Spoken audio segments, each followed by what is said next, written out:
इस एपिसोड की स्टार्ट होते हैं और हमें दिखाया जाता है अपने मेन कैरेक्टर बहुत सारे बंदों को मार रहा होता है। और ये जगह है चेन फैमिली का एंसेस्ट्रल हॉल, जहाँ पे अपने मेन कैरेक्टर रेड को सेके बंदे को मार रहा होता है। फिर हमें फ्लैशबैक दिखाया जाता है उस समय का, जहाँ पे अपने मेन कैरेक्टर ने बोला था कि उसके पास कोई आइडिया है, और वो मैप एक्सप्लेन कर रहा होता है क्लैन लीडर और बाकी सबको।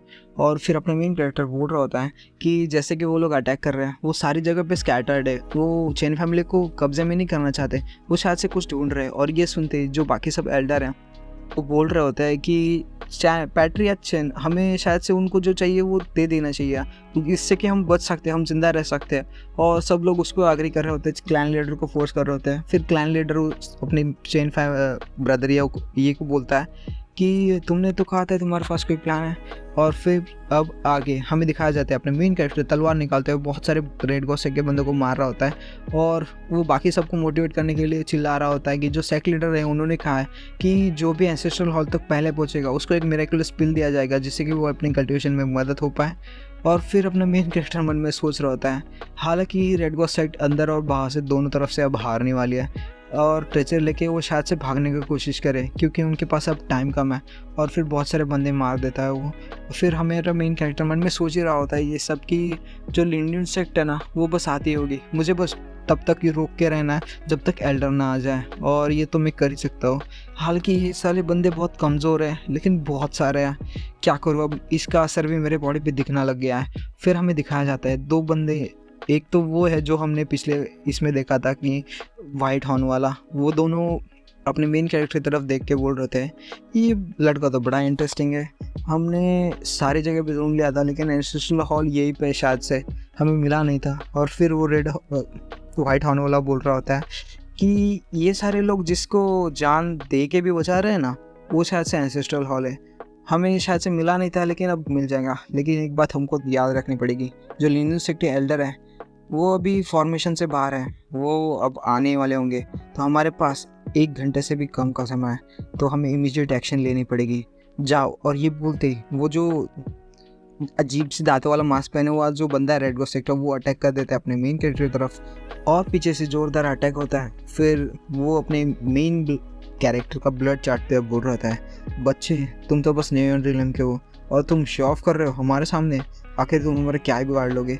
फिर अपने मेन कैरेक्टर अपने इंजर्ड हाथ को पकड़ते हुए बोल रहा होता है कि बड़े समय से नज़र रख रहे थे, अब फाइनली तुम आ ही गए हो बैटल में, तो इसका मजा लो। और फिर अपना मेन कैरेक्टर जो उसकी स्वॉर्ड टेक्निक है जो एल्डर ड्यूआन के साथ प्रैक्टिस कर रहा था वो निकाल लेता है। और ये देख के ही जो एनिमी है वो बोल रहा होता है ये स्किल की तो मोमेंटम ही बढ़ गया, और ये सब क्या हो रहा है। और फिर वो अपना मेन कैरेक्टर अटैक करता है लेकिन वो बच जाता है, और ये और कोई नहीं ग्रेट रिवर्ड स्वॉर्ड टेक्निक होती है।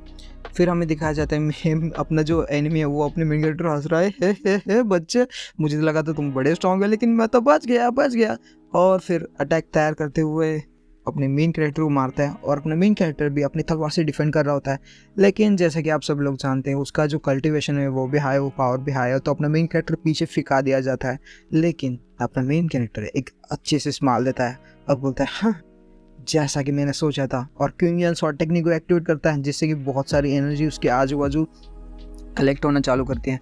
फिर वो एनिमी है ना उस पर एक सडन अटैक करता है, और ये देखते ही वो एनिमी को भी पता चल जाता है इस बच्चे ने तो मुझे ट्रिक कर दिया और भागना पड़ेगा। और भागने से पहले अपना मेन कैरेक्टर उस पर अटैक करता है और वो डॉच नहीं कर पाता है, और आप देख ही सकते हो बहुत ज़्यादा इम्पैक्ट क्लियर होता है वहाँ पे।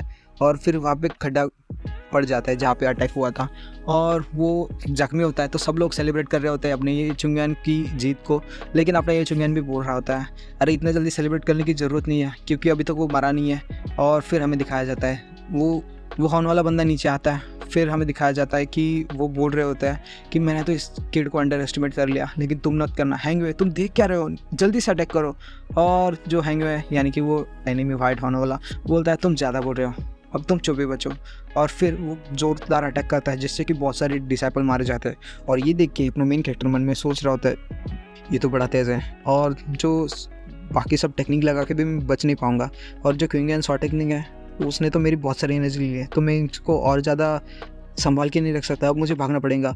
और वो भाग जाता है और फिर वो दोनों भी उसका पीछा कर रहे होते हैं। अपने मेन कैरेक्टर में भी बोल होता है मेरे पास एक ट्रम्प कार्ड तो है जो एंसेस्टर ने दिया था, लेकिन क्या मुझे यहाँ पे वो यूज़ करना चाहिए। फिर हमें दिखाया जाता है जो छोटी सी आंट में से वो लड़की है ना, क्लैनेड की लड़की, वो अपने ये चुंगन का आवाज़ देती है और उधर बुलाती है। और फिर ये देखते ही अपना मेन कैरेक्टर बोलता है शिट, इसको भी अभी आना था। और फिर वो जंप खाता है उसको बचाने के लिए। और आप देख ही सकते हो किस वो अजीब से पोजीशन में जंप खाता है। अपना मेन कैरेक्टर उसको बचाने के लिए उसके ऊपर होता है और फिर वो अटैक ही नहीं कर पाता है। क्यों? क्योंकि वहाँ पे एक गोल्डन एनर्जी का बैरियर बन जाता है। और वो दोनों भी देखते ये क्या हुआ और ये क्या हो रहा है, सब यहीं पे। और यहीं पे अपना चैप्टर ख़त्म। तो मिलते हैं गाइस, बाय गाइस।